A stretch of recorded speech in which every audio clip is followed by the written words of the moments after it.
கர்த்தருடைய பரிசுத்தமான நாமம் மகிமைப்படுவதாக.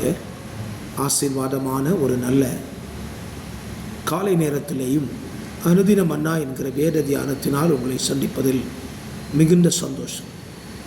கிருபையாய் கர்த்தர் ஒரு நாளை கூட நமக்கு தந்திருக்கிறார். இந்த நாளுக்காக ஆண்டவருக்கு நன்றி சொல்லுவோம். இந்த நாள் பிப்ரவரி மாதம் 19ஆம் தேதி புதன்கிழமை காலவேளை. இந்த காலவேளையிலையும் நம்முடைய தியானத்திற்காக யாத்திராகமத்தின் புஸ்தகம் 24ஆம் அதிகாரத்தை தியானத்துக்கு எடுத்துக்கொள்வோம். 18 வசனங்கள் உள்ளடக்கின வெறு வேத அதிகாரம்.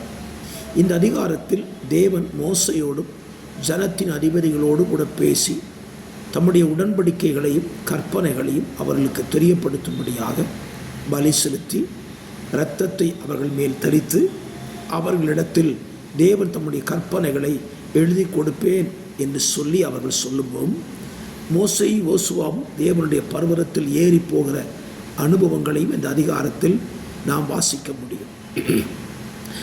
மோசே தேவனுடைய சமூகத்தில் ஏறி போய் 40 நாட்கள் அவன் அங்கே உட்கார்ந்திருக்கிறான். கர்த்தர் நல்லவன். இந்த காலை நேர தியானத்திற்காக அதனுடைய 12வது வசனத்தை வாசிக்கிறேன். 24:12. அப்பொழுது கர்த்தர் மோசையை நோக்கி, நீ மலையில் மேல் என்னிடத்துக்கு ஏறி வந்து அங்கே இரு, நான் உனக்கு கற்பனைகளையும் நீ அவர்களுக்கு உபதேசிப்பதற்கு நான் எழுதின நியாயப்பிரமாணத்தையும் கற்பனைகளையும் கொடுப்பேன் என்றார். ஆண்டவர் மோசைட்ட சொல்றாரு, நீ என்னிடத்துக்கு வந்து அங்கே இரு, நான் ஜனத்துக்கு சொல்ல வேண்டிய கற்பனைகளையும் பிரமாணங்களையும் உனக்கு கொடுப்பேன் என்று வாக்கு கொடுக்கிறார். பாருங்கள், மோசே தன்னுடைய மனதில் பட்ட பிரமாணங்களை சட்டதிட்டங்களை இஸ்ரவேல் ஜனத்தினிடத்தில் சொல்லவில்லை. தேவன் அவனுக்கு என்ன சொல்லும்படி எழுதி கொடுத்தாரோ அதைத்தான் மோசே இஸ்ரவேல் ஜனங்களிடத்திற்கு சொல்லுகிறார். அப்படியானால் இந்த நாட்களிலே நாம் ஒன்றை புரிந்து கொள்ள வேண்டும்.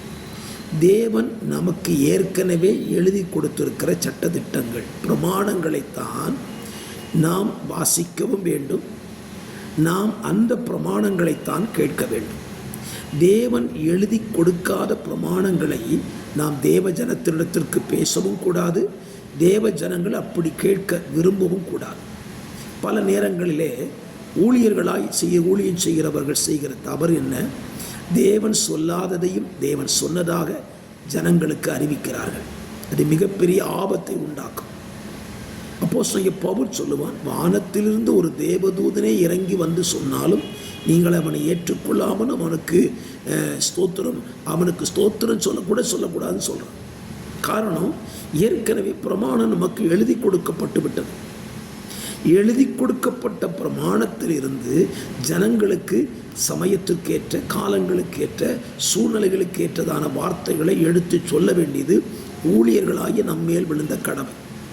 அதே போல கேட்கிற விசுவாசிகளும் பைபிளில் சொல்லப்பட்டிருக்கிற வார்த்தைகளைத்தான் கேட்க வேண்டுமே தவிர இதை தாண்டி உள்ள புதிய உபதேசங்களை நீங்கள் கேட்பதற்கு ஆவல் உள்ளவர்களாக இருக்கக்கூடாது.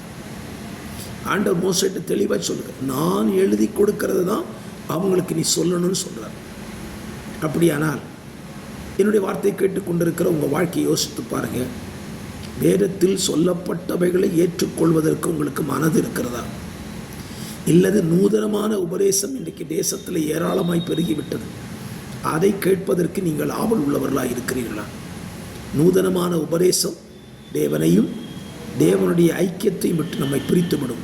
ஆனால் எழுதி கொடுத்த வேத வசனம் தேவனிடத்திற்கு நம்மை சேர்க்கத்தக்கதாக இருக்கும். ஆகவே இந்த நாளிலே ஒரு நல்ல தீர்மானம் எடுங்கள். உங்கள் சபை போதகர் என்ன கர்த்தருடைய வார்த்தையை வேதத்தின் அடிப்படையில் சொல்லிக் கொடுக்கிறார், பிரசங்கிக்கிறாரோ அதை ஏற்றுக்கொள்வதற்கு நீங்கள் ஆயத்தமாயிருங்கள். மற்றபடி வேறு எதையும் ஏற்றுக்கொள்வதற்கு நீங்கள் தீர்மானம் பண்ண வேண்டாம். அப்படி நீங்கள் தேவன் தந்த பிரமாணங்களை ஏற்றுக்கொள்வீர்களானால் அது உங்களுக்கு நன்மையை கொண்டு வரும். ஜெபிக்கலாமா? பரிசுத்த பிதாவே, இந்த நல்ல காலவேளையில் ஆண்டவரே, நீர் எங்களுக்கு எழுதி கொடுத்த பிரமாணங்களையும் கட்டளைகளை மாத்திரம் கடைபிடிக்க எங்களுக்கு அனுக்கிரகம் செய்யுங்க. வார்த்தையை கேட்கிற பிள்ளைகளை அப்படியே நீ நடத்தும்.